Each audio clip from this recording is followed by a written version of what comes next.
एक ऑफिशियल नाम दिया गया है भक्ति शास्त्री। तो अगर आपसे एक चीज मैं खाली अनुरोध करना चाहूंगा, अगर आपको ऐतराज नहीं है तो आप में से जो लोग यहाँ पे मौजूद रहेंगे, अगर आपको ऐतराज नहीं तो आपका वीडियो ऑन कीजिएगा।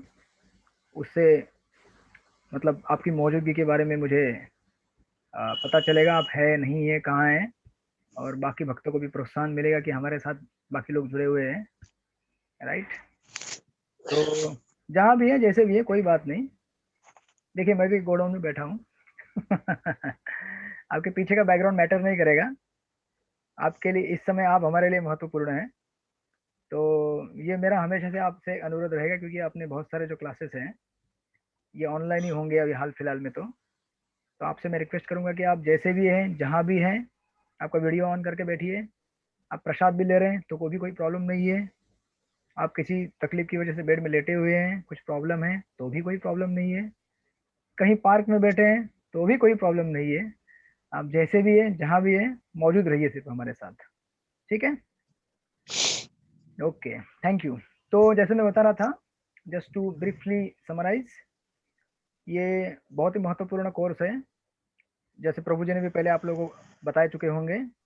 मैं सिर्फ इतना बताना चाहूँगा कि अ, कोई पुराना है या नया है जो भी है, जैसे भी है, लेकिन सबके लिए ये कोर्स महत्वपूर्ण है इस एंगल से कि अगर हमें स्पिरिचुअल लाइफ में या भक्ति में अगर दृढ़ बनना है और ठीक से समझना है कि हम यहाँ क्यों आए हैं, किस लिए आए हैं, तो ये बहुत ही महत्वपूर्ण कोर्स है।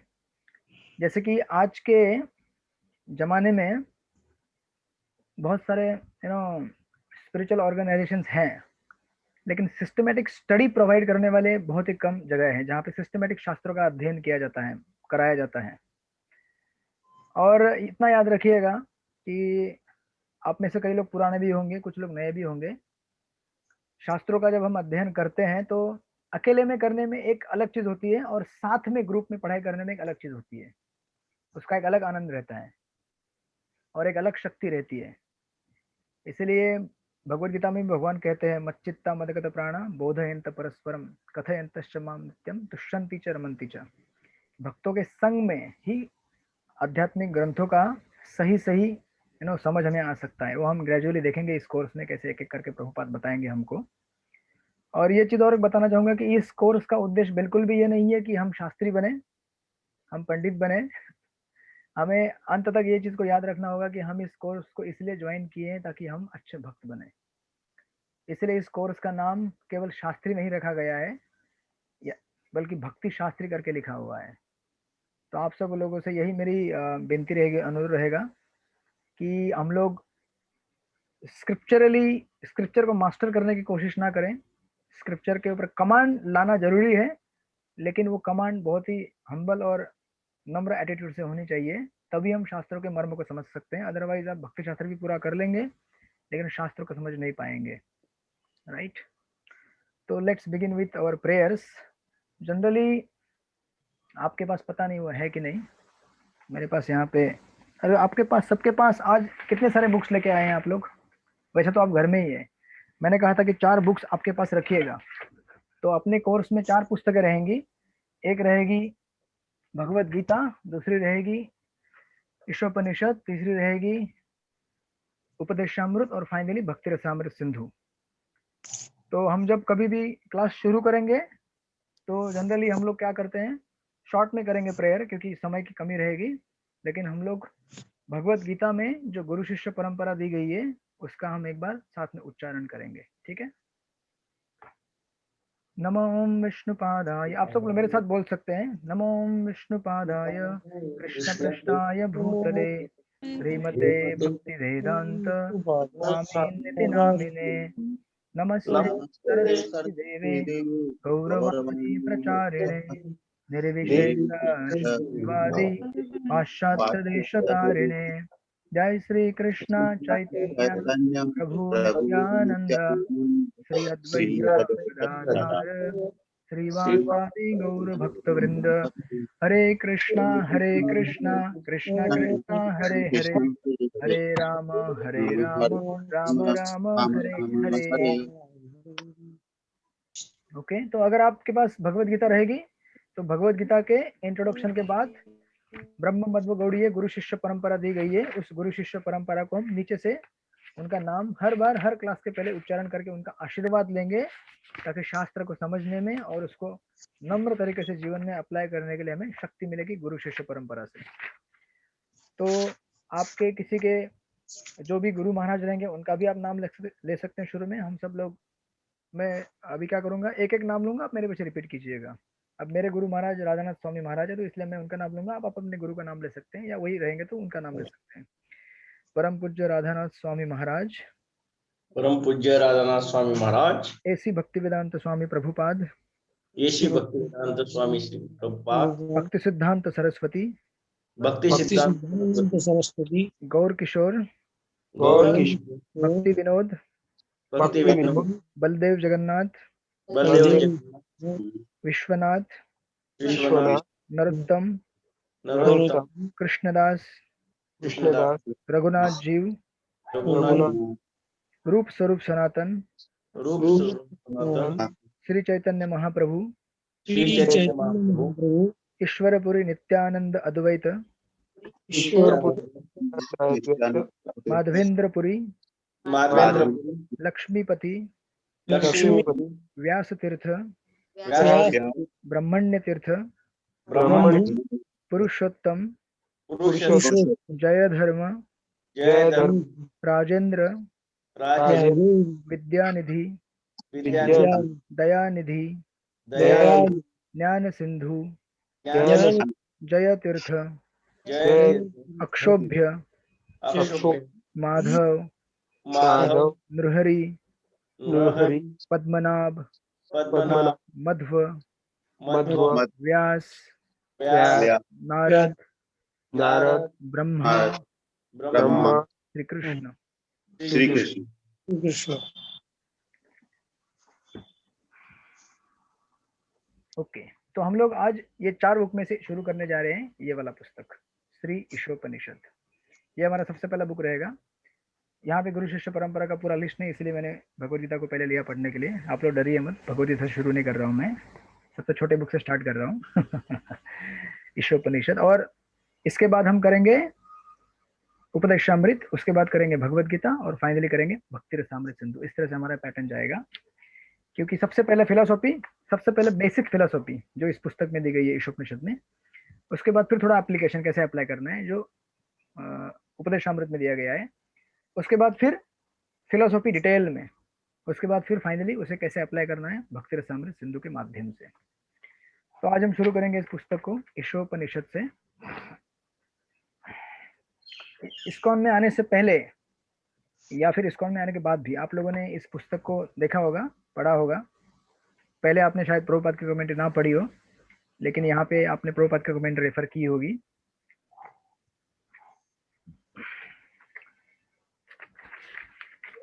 तो अब देखिए, जब मैं पढ़ाते जाऊंगा आपको, पढ़ाते समय, अब ये जो बुक आपके पास है, ये बुक ही आपकी पूरी मतलब नोट्स है।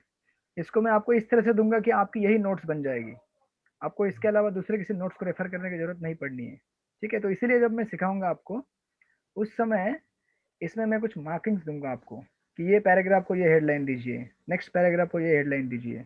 उस तरह से आप अगर वन बाय वन इसको चार्ट बनाते जाएंगे, और उसी के बेस के ऊपर मैं आपको क्वेश्चंस भी दूंगा मेरी तरफ से, और उन्हीं क्वेश्चन में से आपको एग्जाम में क्वेश्चंस आएंगे। तो हर चैप्टर के लिए मैं अपनी तरफ से क्वेश्चन दूंगा, और एग्रीगेट जो क्वेश्चन आएंगे सारे, अभी यहाँ पे 18 मंत्र हैं, उन सारे मंत्रों के ऊपर फाइनल एक एग्जाम होगी, और बीच बीच में यूनिट टेस्ट भी होगी, जिसका मैं क्लास के अंत में आपको बताऊंगा। ओके,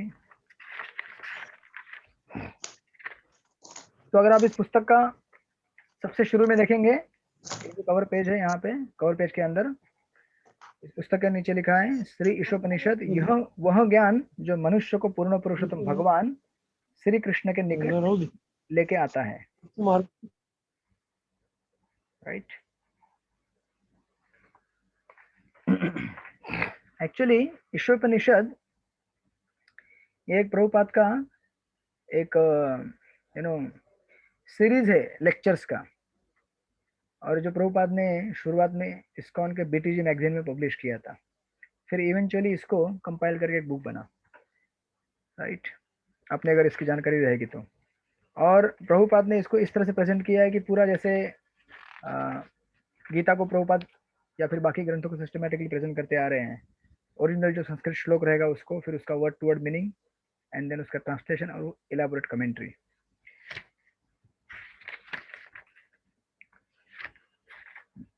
अब इस पुस्तक में या फिर इस उपनिषद में अगर आप शुरू करेंगे तो सबसे पहले आपको आएगा भूमिका, भूमिका के बाद आएगा ईश स्तुति, और उसके बाद फिर मंत्र 1 2 3 4 करके ऐसे 18 मंत्र चालू हो जाएंगे।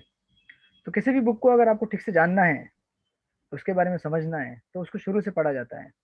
इसलिए ऑफ कोर्स जो हमारी एग्जाम कमेटी है उसने भी इसको इंट्रोडक्शन से ही इंक्लूड किया है, और हम भी इसको उसी तरीके से जाएंगे। तो सबसे पहले आपको मिलेगा यहाँ पे भूमिका, उसको हिंदी में भूमिका कहते हैं और इंग्लिश में इंट्रोडक्शन। आप में से कितने लोग मराठी बोलने वाले हैं? मराठी कितने लोग हैं? आपको सभी दिख नहीं रहे तो हाथ ऊपर नहीं कर सकते, बट एनीवे, लेकिन है 30-40% लोग हैं मराठी वाले। तो आप लोग हिंदी ठीक से समझ पाते हैं, ये मेरी मतलब समझ है। और जब आप एग्जाम भी लिखेंगे तब आपको एग्जाम, अगर आपको हिंदी में लिखना है तो हिंदी में लिख सकते हैं, मराठी में लिखना है तो मराठी में लिख सकते हैं, या फिर अंग्रेजी में लिखना है तो अंग्रेजी में भी लिख सकते हैं। भले हमारा जो टीचिंग का मोड है यहाँ पे वो हिंदी रहेगा, राइट। तो देखिए, अब एकदम शुरू जब करेंगे हम इस इंट्रोडक्शन को, तो इसको प्रभुपाद ने टाइटल दिया है वेदों की शिक्षाएं, और नीचे ब्रैकेट में लिखा हुआ है कृष्ण कृपामूर्ति श्रीमद ऐसी भक्ति वेदांत स्वामी प्रभुपाद द्वारा 6 अक्टूबर 1969 को लंदन कॉन्वे हॉल में दिया गया एक प्रवचन है। अब देखिए, सबसे पहले इस भूमिका में टोटल 10 पॉइंट्स है, टोटल 10 पॉइंट्स। सबसे पहला पॉइंट स्टार्ट होता है नंबर 1, आप उसमें लिख सकते हैं। आप सब लोग मेरे साथ हैं? हरि बोल, हरि हरि बोल, बोल, हरि बोल, हरि बोल, हरि बोल, हरि बोल, हरि बोल। मेरी आप सब लोगों से पुनः गुजारिश रहेगी, आप सब लोग अगर संकोच नहीं है तो आपकी वीडियो ऑन रखिए, तो मुझे मतलब ऐसा नहीं लगे कि मैं किसी अव्यक्त या किसी दीवार से बात कर रहा हूँ। मेरे सामने अगर सब लोग रहेंगे तो मुझे भी उससे एक प्रोत्साहन मिलेगा, ठीक है। तो आप सब लोगों से गुजारिश है कि जैसे भी है, जहाँ भी है, शर्माइए मत बिल्कुल भी। आप लोग भोजन ले रहे हैं तो लीजिए, कोई चिंता नहीं है। आप कहीं चल रहे हैं, कोई बात नहीं, यस। तो सबसे पहला आप उसमें, आपके पास पेंसिल रहेगा, पेंसिल से सबसे पहले आप उसमें लिखिए वेद करके। हरि बोल। यस प्रभु जी। आवाज नहीं आ रहा है प्रभु जी। आवाज मेरे साइड से तो क्लियर है, खुला है। आप में से ऊपर किसी को आवाज आ रही है? हरे कृष्ण। हाँ आ रही है प्रभु जी आवाज क्लियर। यस, जब जब आपको आवाज नहीं आएगी ना, आवाज क्लियर। अच्छा, प्लीज चेक योर नेटवर्क। आपका नेटवर्क चेक कीजिए। आप अगर नेटवर्क कनेक्शन में नहीं रहेंगे तो आपकी आवाज नहीं आएगी, ठीक है। आपका नेटवर्क चेक कीजिए। या वो साउंड वाला है, उसको क्लिक किया तो भी आवाज शुरू होती है। ओके, मुझे वॉइस ब्रेक हो रहा है। लेफ्ट साइड में एट दी टॉप।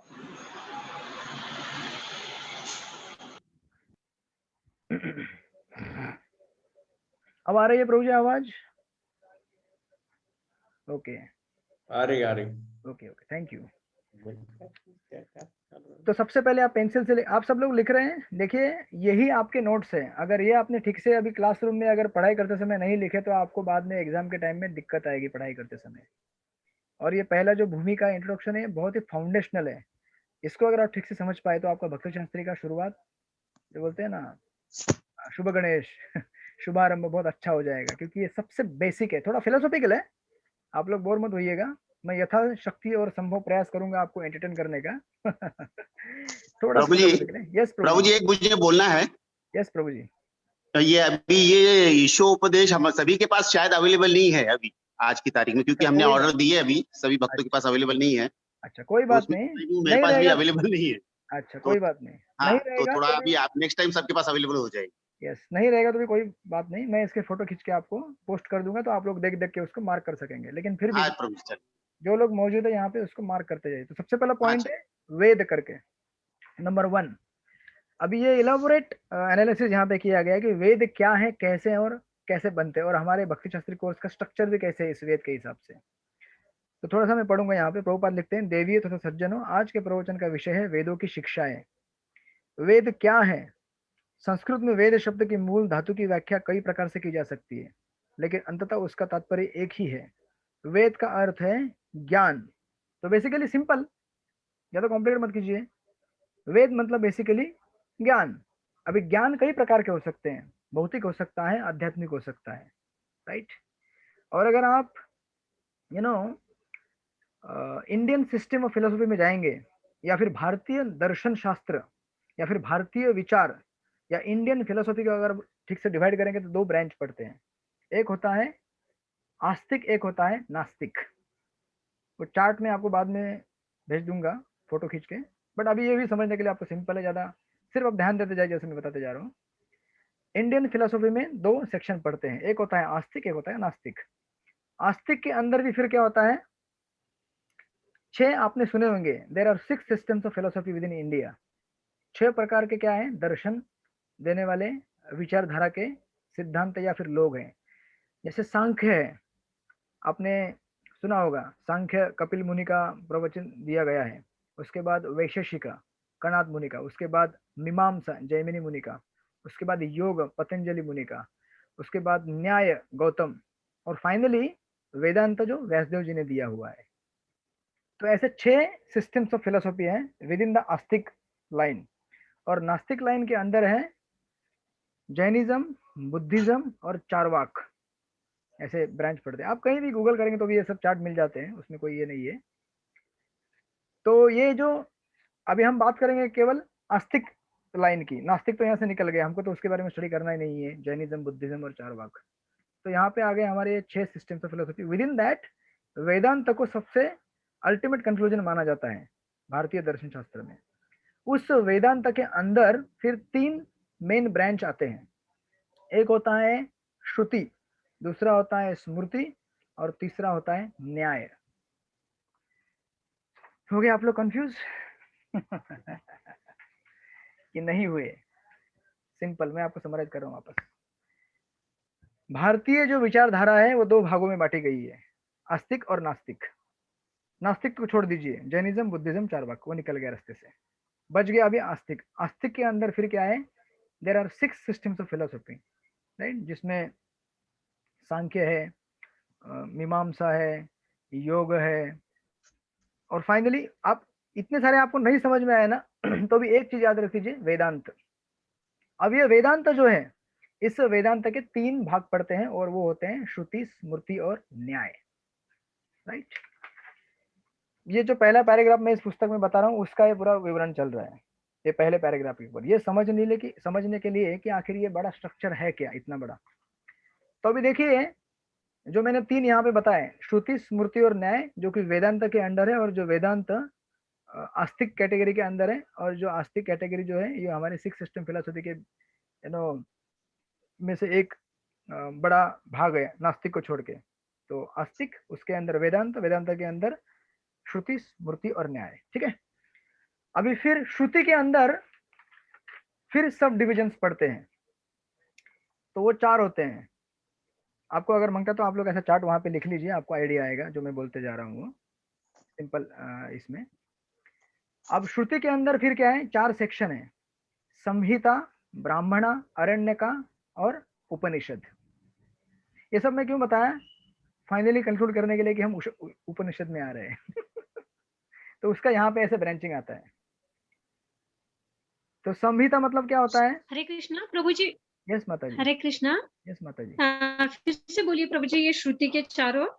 अच्छा, संहिता एक हो गया, संहिता बोलते हैं उसको। हाँ। दूसरा होता है ब्राह्मणा, तीसरा होता है अरण्यका, और फाइनली होता है उपनिषद। ऐसे 4 होते हैं, संहिता, ब्राह्मणा, अरण्यका एंड उपनिषद। तो देखिए बेसिकली संहिता में क्या होता है, संहिता में होता है अलग अलग मंत्र, जो इंद्र, अग्नि, चंद्र, सूर्य, इनके लिए जो यज्ञ होते हैं कर्मकांड में, उनके लिए जो मंत्र बने होते हैं, वो मंत्र इसके अंदर होते हैं, संहिता के अंदर। उसके बाद फिर ब्राह्मणा, सेकंड पार्ट। ब्राह्मणा क्या है? ब्राह्मणा ये बताता है कि यज्ञ कैसे करने हैं हमको। अब खाली मंत्र मिलने से काम तो नहीं बनता है ना। अभी उस मंत्र को कैसे बोलना है, कैसे उसको एग्जीक्यूट करना है, उसका सारा नॉलेज रहता है ब्राह्मणस के अंदर। Basically manual. जैसे आपके पास कोई घड़ी है, तो घड़ी को चलाने के लिए या लैपटॉप को चलाने के लिए या किसी भी चीज को चलाने के लिए मैनुअल होता है, तो उसे कहते हैं ब्राह्मणा। एंड देन फाइनली रहता है उसमें फिर सेकंड लास्ट अरण्यका। अभी देखिए ये अरण्यका और ये जो उपनिषद है, अभी देखिए धीरे धीरे हम लोग बढ़ रहे हैं हमारे कोर फिलोसॉफी की ओर। आप लोग समझ रहे हैं? आप लोग सब मेरे साथ हैं? अगर हैं तो बोलिए हरि बोल। हरि बोल, हरि बोल। हरि बोल हरि बोल। हरि बोल। अब क्या पता कोई नहीं रहेगा तो भी हरि बोल बोल रहा है। हरि बोल। बट कोई बात नहीं, हरि बोल बोलने से सबका शुद्धिकरण तो होगा, भगवान का नाम है। Yes, thank you so much. है सब लोग जीवित हैं। तो अब ये अरण्य का क्या होता है? अरण्य का बेसिकली फॉरेस्ट। अरण्य मीन्स क्या होता है? मराठी में बोलते हैं अरण्य, या फिर अरण्य कांड। रामायण में जैसे हम स्टडी करते हैं, अरण्य मतलब फॉरेस्ट। तो क्या होता है ना, धीरे धीरे अब देखिए ये जो संहिता है जिसमें यज्ञ करने के लिए मंत्र दिए गए हैं, और जो ब्राह्मण आए वो कैसे यज्ञ करना है वो बताते हैं। तो बेसिकली कर्म कांड जो रहता है सेक्शन, कर्म कांड सेक्शन बेसिकली डील करता है धर्म, अर्थ और काम, इन तीन चीजों को, राइट। अब मोक्ष तो अभी तक आया नहीं है। तो जो चार पुरुषार्थ हैं वैदिक सिस्टम में दिए गए, धर्म, अर्थ, काम और मोक्ष, तो लोगों ने धर्म से जीवन कैसे जीना है वो सीख लिया, वेदों से समझ लिया। उसके बाद अर्थ कमाना है, राइट। तो उसके लिए भी सब दिए हैं, यज्ञ कैसे करना है वगैरह वगैरह। ये सब पुराने जमाने का अर्थशास्त्र। मतलब क्या, आप ठीक से यज्ञ कराओ तो वर्षा होगी, तो अच्छी तरह से फसल आएगी, अच्छी तरह से वैश्य लोग खेती कर सकेंगे, तो व्यापार बढ़ेगा। यही सब चीज है। और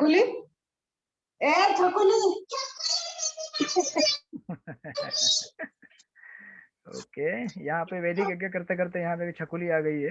बट कोई बात नहीं, उनको भी इसमें पार्टिसिपेट करने का मौका मिलेगा। तो अभी क्या होता है, ये लोग यज्ञ करते करते, ये जो कर्मकांडी यज्ञ हैं, देखिए धर्म, अर्थ और काम, इन चीजों को करके आदमी थक जाता है। क्योंकि ये चीजें क्या है, सब आत्मा के लिए नहीं रहती है। ये सब चीजें किसके लिए? शरीर के लिए है। हमें से बहुत सारे लोग इस्कॉन में आए हैं आज, किसको ढूंढते हुए आए इस्कॉन में? क्या आप इस्कॉन में पैसा ढूंढने के लिए आए? कोई लाइफ पार्टनर ढूंढने के लिए आए? अच्छा भोजन ढूंढने के लिए आए? या अच्छी रहने की जगह ढूंढने के लिए? किसके लिए आए आप इस्कॉन में? हाँ, हो सकता है शुरू में हम लोग ये सब चीजें ढूंढने के लिए आए हूँ। बट इवेंचुअली आपको मालूम पड़ गया कि अरे यहाँ पे तो केवल अच्छा खाने का या फिर कोई अच्छा फ्रेंड या अच्छा सोशलाइजिंग ये नहीं मिलता है। यहाँ पे तो भक्ति शास्त्री कोर्स भी रहते हैं। Let's join that, let's understand कि फिलोसॉफी है क्या, राइट। तो इसीलिए ये अरण्य का सेक्शन दिया गया है, ताकि जिसके अंदर अभी धर्म, अर्थ और काम करके थोड़ा सा आदमी पक गया है, मतलब basically it's a transition from कर्म कांड टू ज्ञान कांड, राइट। उसके लिए ये मैनुअल बनाए जाते हैं अरण्य कांड में। तो उसको बताया जाता है कि एक्चुअली यज्ञ किस लिए किए जाते हैं, यज्ञ करने का उद्देश्य क्या है। यज्ञ का उद्देश्य ये नहीं कि केवल आप अपने इंद्रियों की संतुष्टि करें। यज्ञ का इससे परे भी उद्देश्य है, इससे परे भी कुछ उसका पर्पस है। तो उस पर्पस को डिफाइन किया जाता है, right. Now after that finally आते हैं एंड में उपनिषद। अब उपनिषद मतलब आदमी एकदम पक्का हो गया, अभी मैच्योर हो गया, अभी उसने इस्कॉन में आ गया, राइट। प्रसाद खा लिया, खिचड़ी खा ली, गोविंदा रेस्टोरेंट घूम लिया, फ्रेंडशिप बना ली सबके साथ, घूम फिर के हो गया। अब धीरे धीरे क्या हो रहा है, वो अरण्य कांड की तरफ, यानी कि अभी थोड़ा अंदर की तरफ उसने देखना चालू कर दिया। अरे वेदों में केवल इतना नहीं है, इससे परे भी कुछ और है। और वो परे क्या है, कुछ यहाँ पे ज्ञान कांड के शास्त्र लिखे हुए हैं कि ये पर्पस क्या है इसका। तो अभी वो सिस्टमेटिक स्टडी करना चाहता है कि एक्चुअली मुझे जानना है कि मैं कौन हूँ। इसलिए देखिए, आप अगर चांडोक्य उपनिषद पढ़ेंगे तो उसमें कोटेशन है, चांडोक्य उपनिषद में कोटेशन आता है। वो कहते हैं कि those who consider sacrifices are means of deliverance, they are travelling on stone boat. इसका हिंदी में सीधा सीधा अनुवाद ये है कि चांडोक्य उपनिषद में बताते हैं कि अगर आप ये समझ रहे हैं कि केवल यज्ञ करने के बाद, यज्ञ मतलब यहाँ पे हरिनाम यज्ञ नहीं बोल रहे हम, जो वैदिक कर्मकांड यज्ञ होते हैं, आप अगर ये सोच रहे हैं कि केवल कर्मकांड ये यज्ञ करके जीवन आपका सफल हो गया, तो आपकी ये क्या है, गलत समझ है। इसका ये ऐसे है जैसे कि जो पत्थर की बनी हुई नाव रहती है ना, उसमें सफर करने, अभी तो पहली बात तो पत्थर की कोई नाव होगी ही नहीं पत्थर की नाव कैसे हो सकती है? जैसे आप पत्थर की नाव बनाने जाएंगे तो पानी में डूब जाएगी, राइट। लेकिन ये एनालॉजी दे के ये समझाने की कोशिश कर रहे हैं कि आप ऐसे मूर्ख व्यक्ति हैं कि आपने पूरा जीवन एक ऐसी नाव बनाने में लगा दिया जो पानी में लेके जाएंगे वैसे ही डूब जाएगी। तो ऐसी नाव बनाने से क्या फायदा? जैसे प्रभुपाद एक हिंदी लेक्चर में कहते हैं, जितने भी देवता उपासक होते हैं वो क्या होते हैं? अल्प मेधसा होते हैं। उनको क्या होता है? कांक्षत कर्मणाम सिद्धिम यजन्ते इह देवता क्षिप्रम ही मानुष्य लोके सिद्धिम भवति कर्मजा। गीता स्टार्ट नहीं हुआ है आप लोगों का, लेकिन मैं जस्ट रेफरेंस दे रहा हूँ यहाँ पे तो भगवान कहते हैं कि अल्प बुद्धि लोग छोटे छोटे चीजों को प्राप्त करने के लिए क्या करते हैं? भयंकर अनुष्ठान में लगे रहते हैं जीवन भर। लेकिन ये ऐसी चीजें हैं जो प्राप्त करने के बाद भी आपसे छीन ली जाएंगी। कहते हैं कि जैसे समझे फॉर एग्जाम्पल, अभी आप में से समझो सुनील बांग प्रभु, अभी प्रभु जी के घर में, प्रभु जी का यहाँ से घर दिख रहा है मेरे को, तो समझो प्रभु जी का अभी यहाँ पे समझ लो दरवाजा, ये स्क्रीन दरवाजा है, मैंने अभी नॉक कर दिया, प्रभु जी ने दरवाजा खोल भी दिया।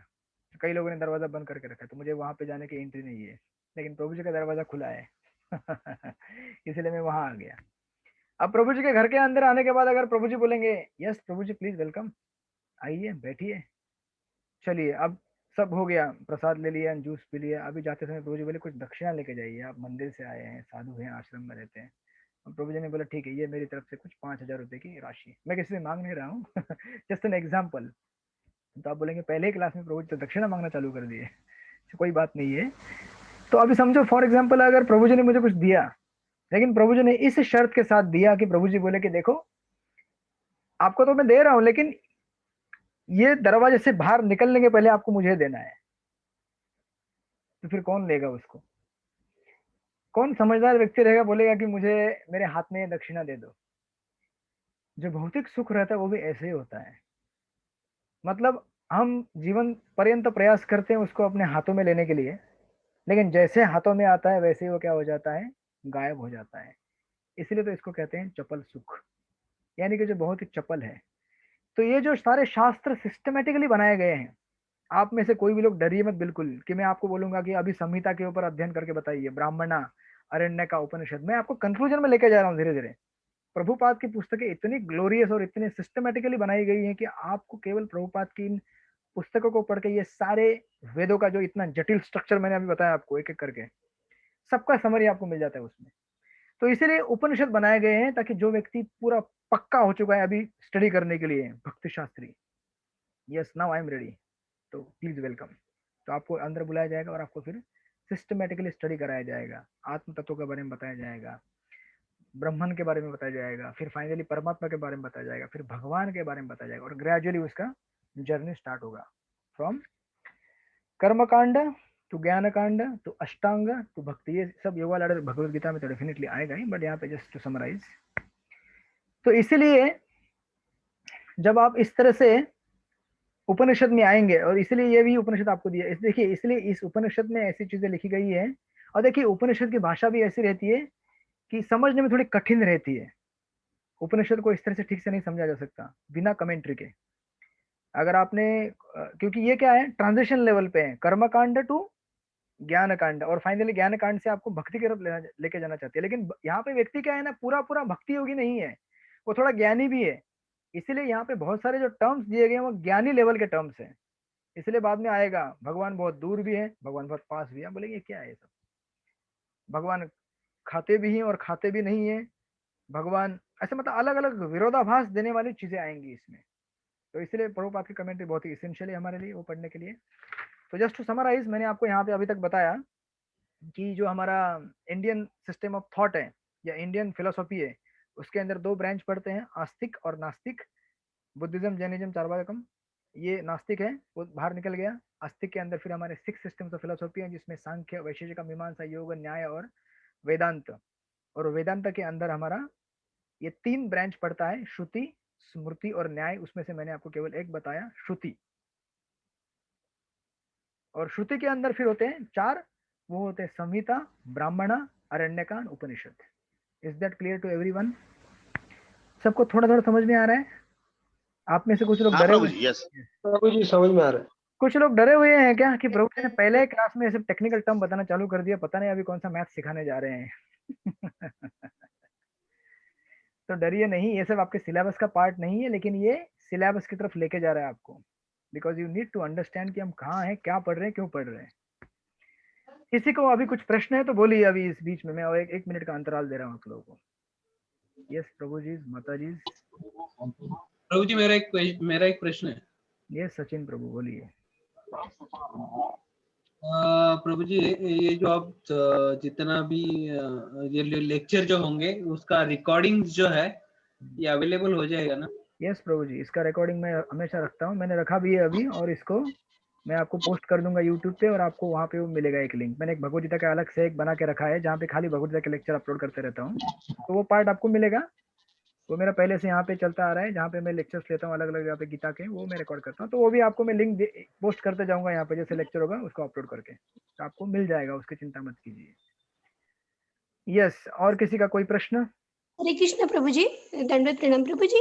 आपने जो नास्तिक में बताया ये तीनों भी, तो बुद्धिज्म तो आत्मा मानता नहीं है इसीलिए नास्तिक में है। यस यस, ऐसे समझ लीजिए। और जैनिज्म थी, जैनिज्म और एक दूसरा बताया आपने, थोड़ा सा स्लाइट डिफरेंस से आप मत जाइए, मेजर पार्ट पकड़िए उसको। ये सब भगवान को न मानने वाले फिलोसॉफीज हैं, जो भगवान को नहीं मानते हैं, राइट। अच्छा अच्छा, चाहे वो बुद्धिज्म हो, सी वो सब लोग एक्सेप्ट करते हैं कुछ तो इस जड़ पदार्थ के परे है, राइट। बुद्धिज्म भी एक्सेप्ट करता है, बट वो मतलब डिटेल में नहीं जाता है। वो बोलता है कि फिर ये सब जो मोह माया है वो क्या है। अब बुद्धिज्म मत किसने दिया? भगवान बुद्ध ने ही दिया है, राइट। ऐसा तो आप बोलेंगे फिर ये तो वैदिक फिलोसॉफी में आना चाहिए था, बट लेकिन उन्होंने फिलोसॉफी कौन से टाइम में दिया, क्यों दिया? एक पर्पस के लिए दिया उन्होंने, राइट। जब लोग वेदों का गलत उपयोग कर रहे थे, उसको दूर करने के लिए उन्होंने इसका इस्तेमाल किया कि वेदों को भूल जाओ, वेद है ही नहीं, राइट। अहिंसा, केवल शांति। तो उन्होंने क्या किया, जो सब्सिडरी लेवल के धर्म रहते हैं, मतलब सेकेंडरी लेवल के धर्म रहते हैं, उनको प्रोपाउंड किया, क्योंकि प्राइमरी धर्म को लोग मान ही नहीं रहे, तो ठीक है एटलीस्ट सब्सिडरी, तो अहिंसा। तो ये जो जितने भी है जैनिज्म, बुद्धिज्म, चार्वाकिज्म, ये सारे नास्तिक कैटेगरी में माने गए, क्योंकि वो भगवान को नहीं मानते हैं, भगवान विष्णु को नहीं मानते हैं, राइट, इसीलिए। यस, और किसी का कुछ प्रश्न या आप लोग? यस माता जी, राजेश श्री बजाज माता जी, आपकी आवाज नहीं आ रही, आप कुछ बोलना चाहते हैं? आपकी आवाज अभी भी नहीं आ रही है। ओके, समहाउ कुछ कनेक्शन का प्रॉब्लम है लगता है, बट कोई बात नहीं, आपकी भावनाएं हम तक पहुंच रही है। अगर अभी नहीं हुआ तो बाद में जरूर आपको एड्रेस करेंगे। यस, शीला अग्रवाल माता जी, उनके पास मुझे एक कप दिख रहा है, चाय का है कि किसका है पता नहीं। अगर थक गए तो पीजिए हर्बल टी, कैफीन वाली मत पीजिए, स्वास्थ्य के लिए हानिकारक होती है, आध्यात्मिक स्वास्थ्य के लिए। Yes, thank you so much. तो आगे बढ़े हम लोग। ओके, यस प्रभु। यस, आई होप कि आप, can you give PowerPoint presentation? Okay, as of now PowerPoint presentation नहीं है, और मैं देता नहीं हूँ मोस्टली, क्योंकि पावर पॉइंट आपको यहाँ तक ही लगता है। ये पहला सेक्शन थोड़ा सा आपको ज्यादा कॉम्प्लिकेटेड लग रहा है, बट इसके बाद पावर पॉइंट, इस बुक के अंदर जो मैं पॉइंट दूंगा वही आपके पावर पॉइंट बन जाएंगे, one by one, so don't worry. Okay, so now इतना बताने के बाद अभी, हाँ यस, प्रभु जी ये 4 आपकी आवाज कट गई, can you repeat? Hare Krishna. Yes माता प्रभु जी। जी ये 4 पॉइंट सभी का कामना, ये श्रुति के थे ना? हाँ, श्रुति के पॉइंट है ये, मतलब ये श्रुति के अंदर ये बेंचेस आते हैं। संहिता, ब्राह्मण, अरण्यकांड, उपनिषद श्रुति के पार्ट्स हैं। हाँ ओके, ठीक है थैंक प्रभु जी। You. Okay, thank you. Now अभी सेकंड पार्ट है स्मृति, राइट। श्रुति सबको क्लियर हो गया? ओके, तो श्रुति मतलब बेसिकली जो, यस, के बारे में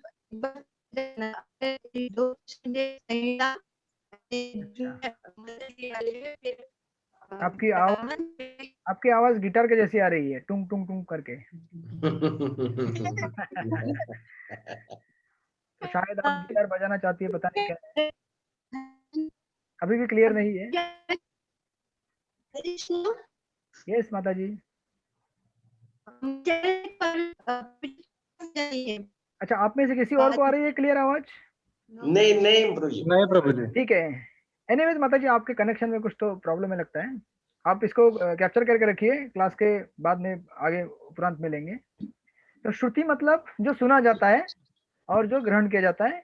अब इसीलिए देखिए, इन श्रुतियों को या तो ऋषि मुनि रिवील करते हैं या फिर भगवान डायरेक्ट उसको देते हैं, राइट। मतलब देते मतलब हम लोग उनसे सुनते हैं शास्त्र से, उसको श्रुति बोलते हैं। अब स्मृति मतलब क्या? तो स्मृति मतलब जिसे हम याद करते हैं और फिर उसको प्रेजेंट करते हैं, उसको बोलते हैं स्मृति। स्मृति मतलब बेसिकली स्मृति, जो हमारी स्मृति है, राइट। तो श्रुति से हम जब सुनते हैं और सुनने के बाद इसको जब प्रेजेंट करते हैं तो उसको बोलते हैं स्मृति। तो अभी इस समय हम क्या कर रहे हैं? स्मृति को प्रैक्टिस कर रहे हैं, राइट। तो मैं आपको फिर से आपको मैं वापस बता रहा हूँ समरी में कि हम लोग क्या स्टडी कर रहे हैं। अभी हम लोग स्टडी कर रहे हैं वेदांत के अंदर के 3 पार्ट्स, श्रुति, स्मृति, न्याय। तो मैंने श्रुति ऑलरेडी कवर कर दिया, अब मैं सेकंड पार्ट में पहुंच गया हूँ, स्मृति के अंदर। अब देखिए, स्मृति बहुत ही इंपॉर्टेंट है श्रुति से भी। स्मृति श्रुति से बहुत इंपॉर्टेंट है। क्यों इंपॉर्टेंट है? क्योंकि स्मृति में बताया जाता है कि श्रुति को कैसे अप्लाई करना है। और स्मृति में आते हैं पुराण, इतिहास, पंचरात्र, ये सब चीजें किसके अंदर में आती है? स्मृति के अंदर आती है। इसलिए देखिए, अब देखिए, अगर एक एक चीज को ठीक से पकड़ेंगे तो इतिहास और पुराण दोनों ऑलमोस्ट सेम है। दोनों में सिर्फ इतना अंतर ये है कि इतिहास में क्या, जैसे देखिए महाभारत, ये क्या है? इतिहास है, राइट।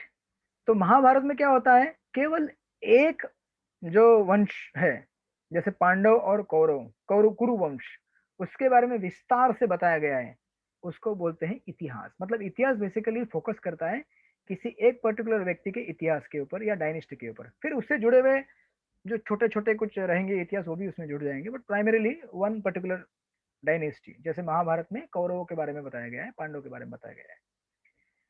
अब फिर आप बोलेंगे फिर पुराण क्या है? पुराण में भी इतिहास दिए गए हैं, लेकिन पुराण क्या करता है बेसिकली? पुराण basically is a conversation between 2 personalities. कोई भी 2 व्यक्ति के बीच में संवाद चलता है। जैसे सुखदेव गोस्वामी, परीक्षित महाराज, उनके बीच में संवाद चल रहा है, और उस संवाद में क्या डिस्कस किया जा रहा है? उन सब राजाओं के हिस्ट्री को डिस्कस किया जा रहा है जो परीक्षित महाराज के लिए उस समय रेलेवेंट है। परीक्षित महाराज को सुखदेव गोस्वामी क्या कर रहे हैं? तैयार करा रहे हैं। किसके लिए तैयार कर रहे हैं? भक्ति शास्त्री कोर्स के लिए। परीक्षित महाराज को अभी क्या करना है? एग्जाम में अपियर होना है। कौन सी एग्जाम? कौन सी एग्जाम? अंतकाले च मामेव स्मरण मुक्त्वा कलेवरम य प्रयाति समद्भावम याति नास्तेत्र संशयम। मतलब भगवद गीता में जैसे भगवान कहते हैं कि मृत्यु के अंत के समय में जो मुझे याद करता है वो मेरे भाव को प्राप्त करता है, राइट। तो उसी तरह से यहाँ पे पुराणों में 2 व्यक्तियों के बीच में डिस्कशन चलता है, और वो डिस्कशन किस पे सेंटर रहता है कि उस डिस्कशन का लक्ष्य क्या है। तो इस समय यहाँ पे लक्ष्य क्या है? परीक्षित महाराज सुखदेव गोस्वामी के बीच में सुखदेव गोस्वामी परीक्षित महाराज को प्रिपेयर करा रहे हैं डेथ को फेस करने के लिए। और फिर इसमें जो भी इतिहास पूर्ववर्ती राजाओं के आएंगे, जैसे पृथु महाराज का आएगा, अम्बरीश महाराज का आएगा, राइट, प्रचेतस का आएगा, प्रहलाद महाराज का आएगा, ध्रुव महाराज का आएगा, जितने भी राज ऋषि होके गए हैं या भगवान के महान भक्त हो गए, उन सबका हिस्ट्री यहाँ पे आएगा, जो परीक्षित महाराज को आश्वासन देगा कि इन राजाओं ने, इन भक्तों ने भगवान में अपनी मति लगा के भगवान को अनायास प्राप्त कर लिया। तो आप भी क्या कीजिए? उनकी तरह भगवान के चरणों में आपका मन लगाइए। भले आपको तक्षक ने शाप दिया है, फिर भी आप अभी असफल नहीं हुए, आप अभी भी सफलता प्राप्त कर सकते हैं, क्योंकि जीवन की चरम जो उपलब्धि है वो क्या है? भगवत भक्ति प्राप्त करना, राइट। तो ये हो गया पुराण। और पंचरत्न क्या है? पंचरत्न बेसिकली फोकस करता है डिटी वर्शिप के ऊपर। भगवान की अर्चना कैसे करनी है, आराधना कैसे करनी है, इसके ऊपर विस्तार में बताया जाता है। तो ये हो गए स्मृति के पार्ट। इसलिए देखिए, अगर आप कंपेयर करेंगे हम सब के लिए उपनिषद, जो जितने भी उपनिषद है, केन उपनिषद या फिर चांडोग्य, ऐसे अलग अलग उपनिषद है, 108 उपनिषद है। उपनिषद से भी इंपॉर्टेंट हमारे लिए क्या है इस समय? महाभारत या फिर श्रीमद् भागवतम। अब महाभारत के अंदर भगवद गीता, इसीलिए महाभारत इंपॉर्टेंट है, या फिर रामायण, ऐसे बहुत सारे जो चीजें ये हमारे लिए ज्यादा प्रैक्टिकली सिखाते हैं कि जीवन को कैसे जीना है। यानी कि वैदिक जो श्रुति है या जो शास्त्र है उसको प्रैक्टिकली कैसे अप्लाई करना, ये हम ज्यादा सीख सकते हैं पुराणों से, इतिहास से, पंचरात्र से। इसीलिए हमारे लिए श्रुति से ज्यादा इंपॉर्टेंट है स्मृति। इसलिए प्रभुपाद ने जो सबसे ज्यादा कमेंट्रियां दी वो किसके ऊपर दी? स्मृति के ऊपर दी। Is that clear to everyone? अभी सब लोग समझ गए? हम लोग सेकंड पार्ट पूरा कर दिया यहाँ पे। वेदों के अंदर स्मृति, श्रुति है एंड देन स्मृति है। Okay, thank you. Now finally अब लास्ट का छोटा सा पार्ट बच गया, न्याय।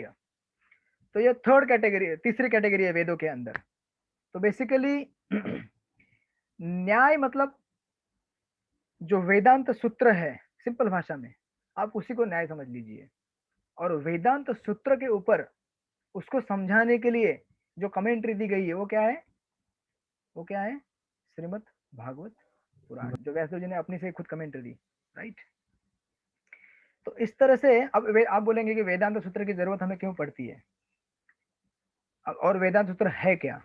अब एक्चुअली होता क्या है, वेदांत सूत्र क्या है, बहुत ही क्या बोलते हैं उसको, लॉजिकल होता है और टेक्निकल होता है। Basically it's summary of Upanishads, इसलिए बहुत ही कठिन बन जाता है उसको पढ़ने के लिए अपने से। इसीलिए क्या करते हैं, वेद व्यास वेदांत सूत्र के ऊपर कमेंट्री देते हैं।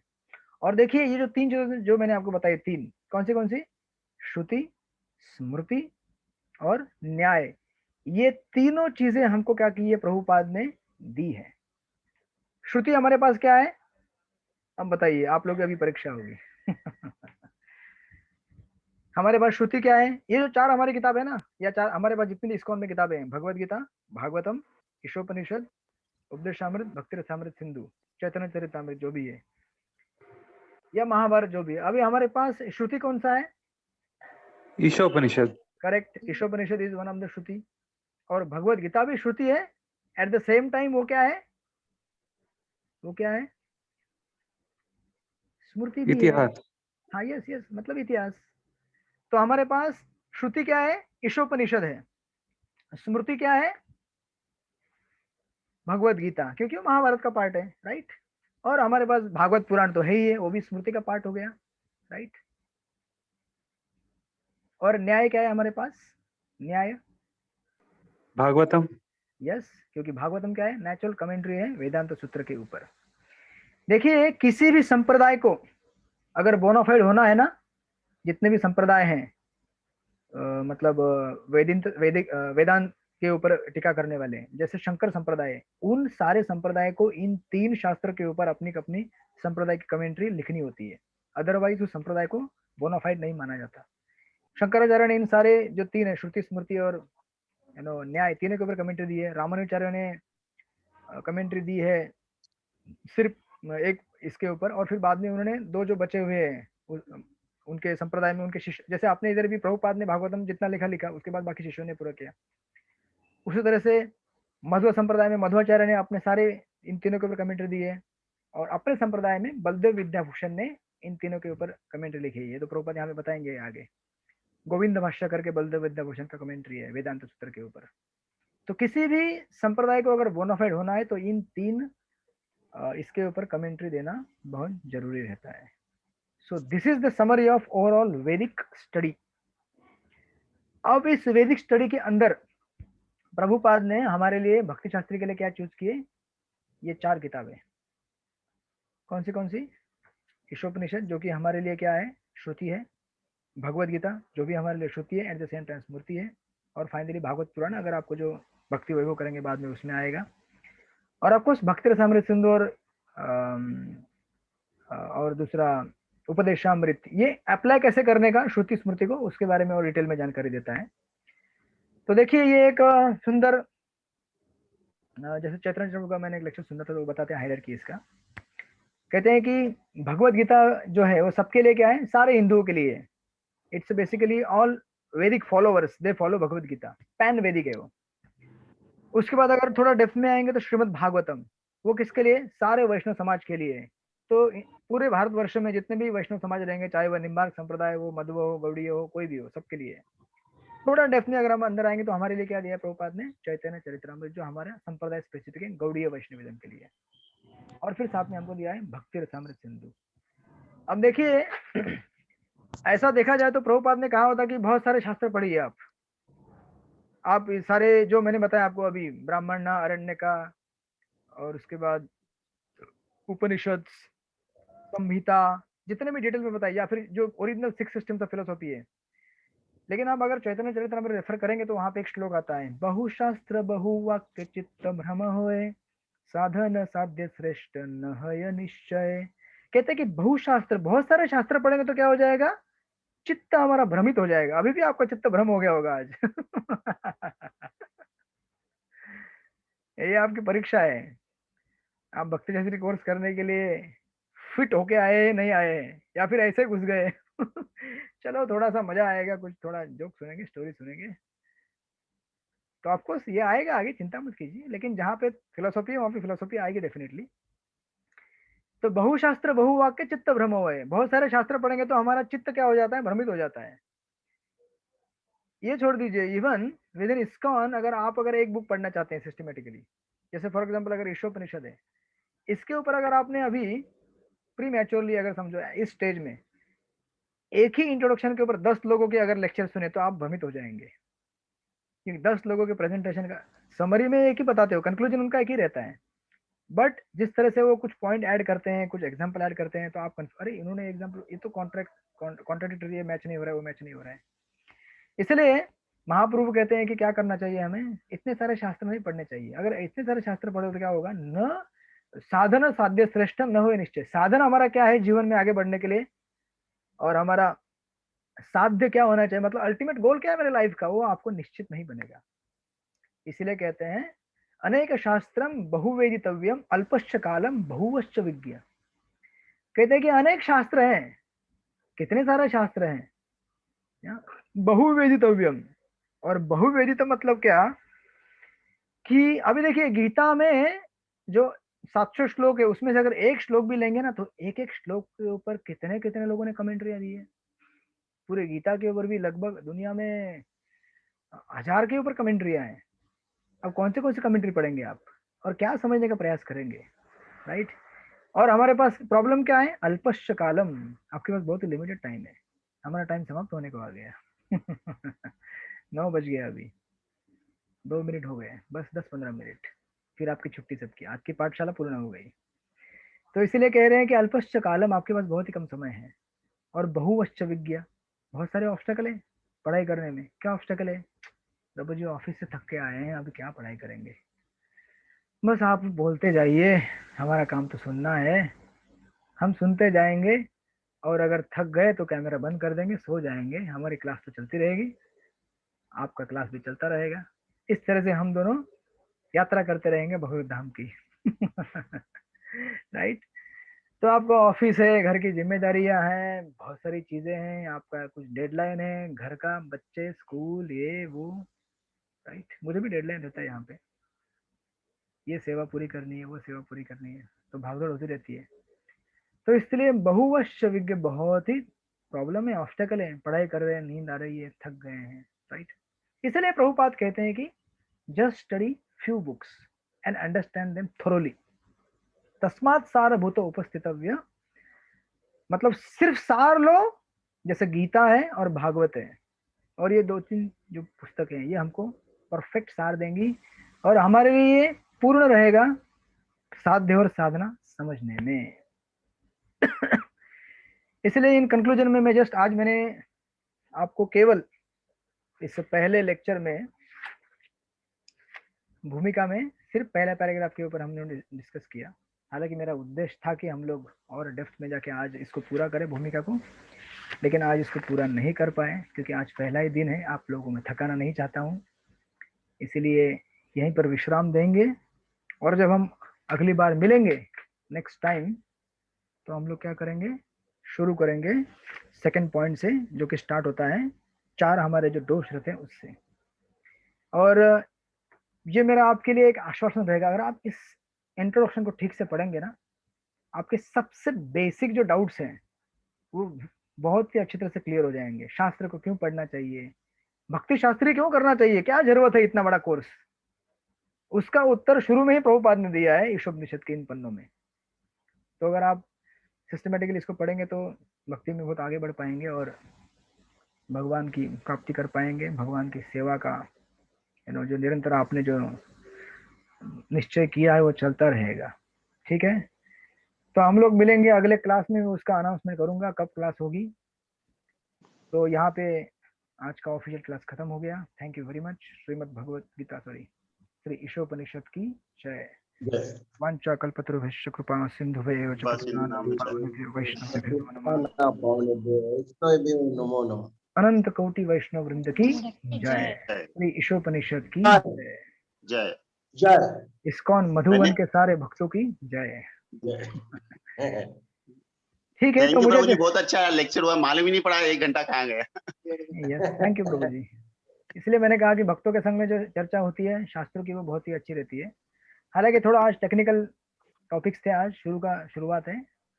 आप आगे पढ़ेंगे तो अच्छा लगेगा आपको, क्योंकि मैं पढ़ाऊंगा इसलिए अच्छा नहीं लगेगा ऐसा नहीं है, क्योंकि शास्त्र है वो भगवान की वाणी है, इसलिए अच्छा लगेगा आपको।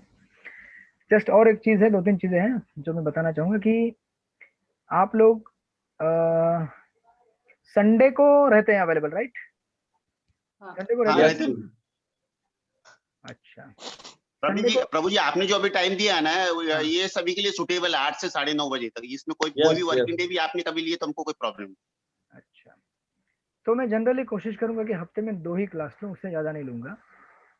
और और 2 क्लास में जितना भी हमारा सिलेबस होगा, पढ़ाई होगी।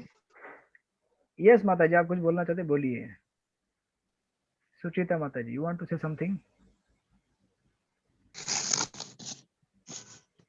यस, डॉक्टर माता जी कुछ बोलना चाहते हैं, बोलिए डॉक्टर माता जी। आप माइक ऑन करेंगे तो मुझे आवाज आएगी, आपका स्टेथोस्कोप आप लेंगे तो आवाज नहीं आएगा। आप माइक को ऑन कीजिए,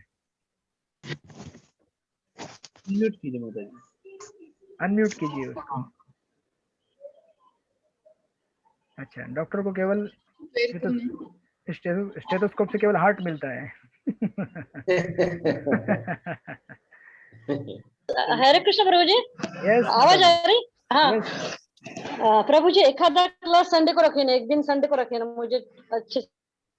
अच्छा, आप हमेशा हॉस्पिटल में रहते हैं क्या? दोनों टाइम रहती है, सुबह शाम रहती हूँ प्रभु जी, दोपहर में फ्री रहती हूँ मैं। अच्छा, दोपहर में फ्री रहती है। अच्छा, आपका क्लिनिक है क्या? Okay okay. हाँ, क्लिनिक है मेरा। हाँ ठीक है, देख लीजिए ठीक से क्लिनिक। किसी को अगर कुछ तबियत खराब हो जाए तो माता जी के पास। नहीं प्रभु जी, संडे को एक चलेगा। मैं प्रयास करूंगा कि संडे को एक क्लास हो। यस प्रभु जी। आकाशवाणी कहाँ से आ रही है? प्रभु जी, अपना कोर्स के लिए जो क्राइटेरिया, आकाशवाणी इधर से शुभ गोविंद। अच्छा, शुभ गोविंद। अच्छा, आप है क्या सचिन खंडेलवाल प्रभु? प्रभु जी सुनिए ना, ये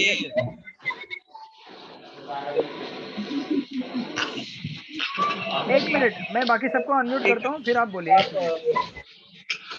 ठीक है, मैंने सबको म्यूट कर दिया, अभी आप बोलिए। बाकी लोग माइक ऑन ना करें।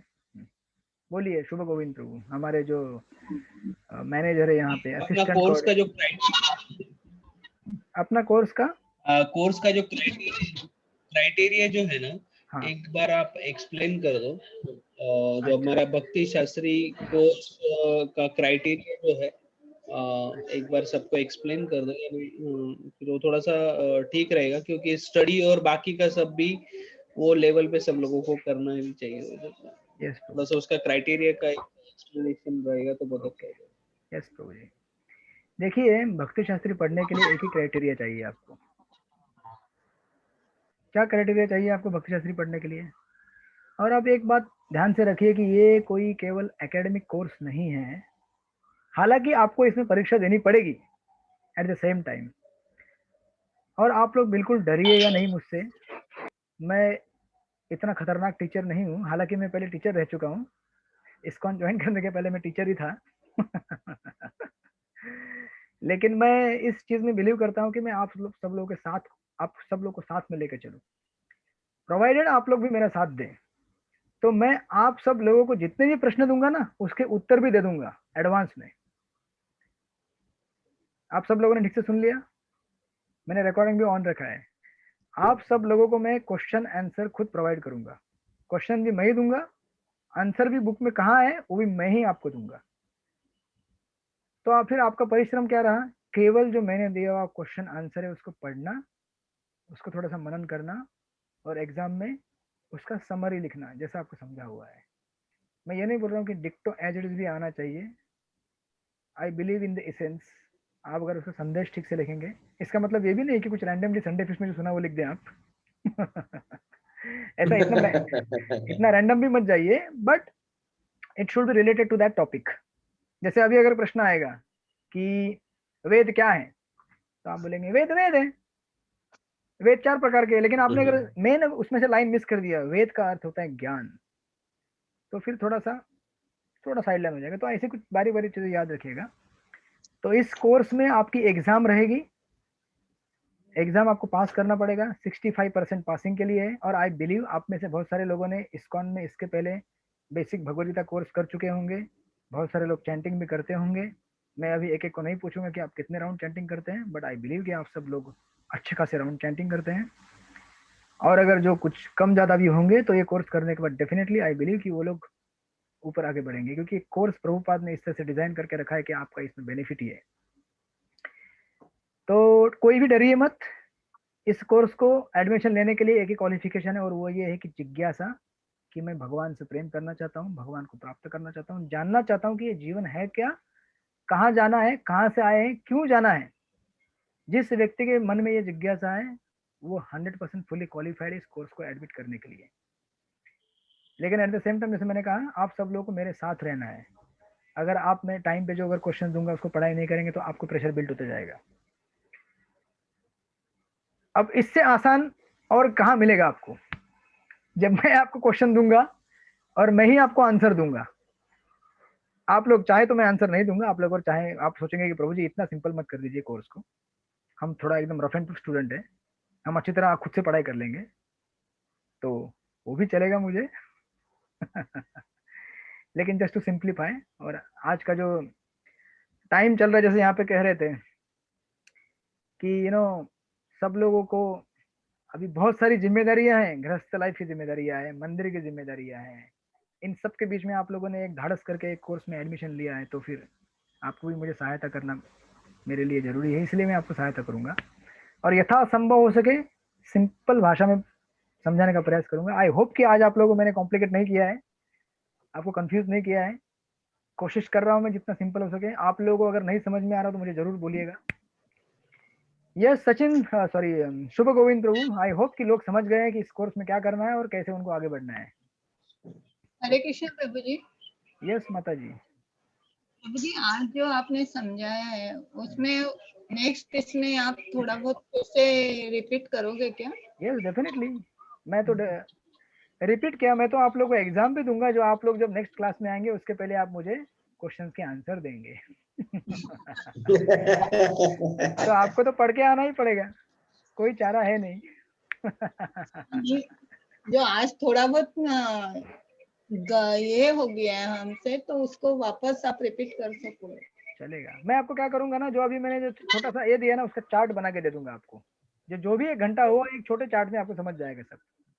उस चार्ट को अंडरस्टैंड कीजिए, 2-3 चीजों को समझ लीजिए, हो गया। अभी हमारा वाह प्रभु जी वाह। ये आकाशवाणी कहाँ से आई? पाडलकर प्रभु जी है। अच्छा, गैलेक्सी J2 आप हैं क्या? पाडलकर। ओके, यस प्रभु जी, माता जी, और किसी को कुछ प्रश्न है? मुझसे बिल्कुल डरिए मत। अच्छा, मैंने मेरा परिचय नहीं दिया आप लोगों को। मेरा नाम है तरुण गौरांग दास। डिस्प्ले हो रहा होगा वहां पे। वैसे मैं हूँ नेपाल से, नेपाल से, लेकिन मैं यहीं पे पला बड़ा हूँ, महाराष्ट्र में, रायगढ़ में, शिवाजी महाराज के किलों में पला बड़ा हूँ, तो मुझे काफी प्रेम है और मैं शुद्ध मराठी बोलता हूँ। अगर आप चाहो तो मैं क्लास मराठी में भी घेऊ शकतो.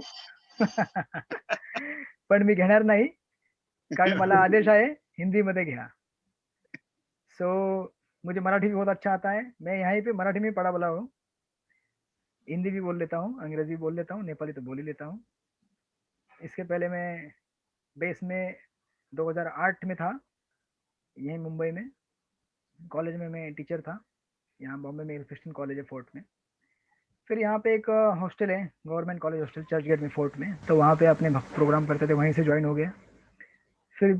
फिर बाद में मैं इस VTA और आश्रम में 2011 से हूँ। आप सब लोग की सेवा में हाजिर हूँ। तो छोटा सा मेरा सेवा है। आप सब लोगों को इसमें कुछ भी लगे गलत अच्छा मुझे ज़रूर बताइएगा समय समय पे, ताकि मेरा भी सुधार हो सके। और बिल्कुल फ्रेंड की तरह रहिए। मैं बिल्कुल आप लोग को डराऊंगा नहीं और ना ही मुझे आप डराइएगा।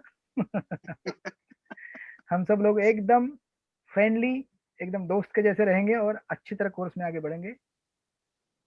और आप डरिएगा, कोई भी, जितने भी भक्त इस कोर्स में एडमिट हुए इसमें से एक भी भक्त फेल नहीं होगा, ये मेरी गारंटी है, मेरी जिम्मेदारी। आप सब लोग अच्छी तरह पास, यस सब लोग पास हो जाएंगे सक्सेसफुली भक्ति शास्त्री कोर्स। तो बिल्कुल प्रभु जी, डरिएगा आप जैसे पढ़ाने वाले टीचर है तो सब पास होना ही है प्रभु जी। हरी बोल। अभी अच्छे आप मार्क्स से जैसे, वो भी। Yes, at the same time ये लाइसेंस नहीं है आप लोगों के लिए। तो मैं जितना कोमल हूँ उतना कड़क भी हूँ। कड़क इन द सेंस की मजाक कर रहा हूँ। ये सब प्रभुपाद की कृपा हमारे ऊपर है, इसलिए हम लोग एक साथ आए हैं। देखिए यहाँ पे अलग अलग प्रांत के लोग हैं, कोई महाराष्ट्र से रहेगा, कोई नॉर्थ से रहेगा, कोई साउथ से रहेगा, अलग अलग लोग हैं यहाँ पे, कोई बंगाल से रहेगा। लेकिन प्रभुपाद ने हम सब लोग को एक साथ लेके आए हैं कुछ समय के लिए, 1-1.5 साल 2 साल जैसे कोर्स चलेगा। तो मैं बहुत आप सब लोगों का शुक्रिया अदा करता हूँ कि आप सब लोगों ने ये छोटा सा मौका दिया है। तो हम लोग कल फिर मिलेंगे, कल नहीं मैं आपको बताऊंगा कि मोस्टली संडे को, जैसे आप रिक्वेस्ट कर रहे हैं तो संडे को प्रयास करेंगे हम लोग। हफ्ते में 2 क्लास होंगे, राइट। और बाकी जो स्केड्यूल रहेगा, स्ट्रक्चर रहेगा, मैं आपको बताते जाऊंगा। और किसी को और कुछ कहना है? थैंक यू प्रभु जी। और हरि बोल। यस प्रभु जी का सबसे बड़ा इम्पोर्टेंट बात यह है कि हमारा जो बुक डिस्ट्रीब्यूशन होता है, जो बुक्स आती है, प्रभु जी जो बुक्स के इंचार्ज है उधर, और तरुण गौरंग प्रभु के विशेष कृपा से हमको जल्दी जल्दी सारे प्रभुपाद के बुक्स और भगवत गीता, भागवतम सेट ये जल्दी से अवेलेबल हो जाते हैं। औरंगाबाद के ऊपर विशेष कृपा है तरुण गौरंग प्रभु जी का। अब तो और ज्यादा करनी पड़ेगी। हरी बोल। ओके ओके, प्रभु जी, आज अजीत अर्जुन प्रभु जी के पास हमने ऑर्डर दिया है हमारे सेंटर के लिए। Yes yes, thank you. तो हाँ, तो प्रभु जी वो यही अपने भक्ति शास्त्र के हिसाब से ही, तो प्रभु जी वो आप जरा उनको बोल के जल्दी भिजवाइए। अच्छा, अब तो जल्दी करना पड़ेगा ना, तो फिर आपके पास बुक नहीं रहेगी पढ़ाई करने के लिए। हाँ। अब तो बॉल आपने मेरे कोर्ट में फेंक दिया, अभी बैटिंग मुझे करनी है। Okay, yes, thank you so much. Thank you प्रभु जी, वंडरफुल। हरे कृष्णा प्रभु जी। यस माता जी बोलिए।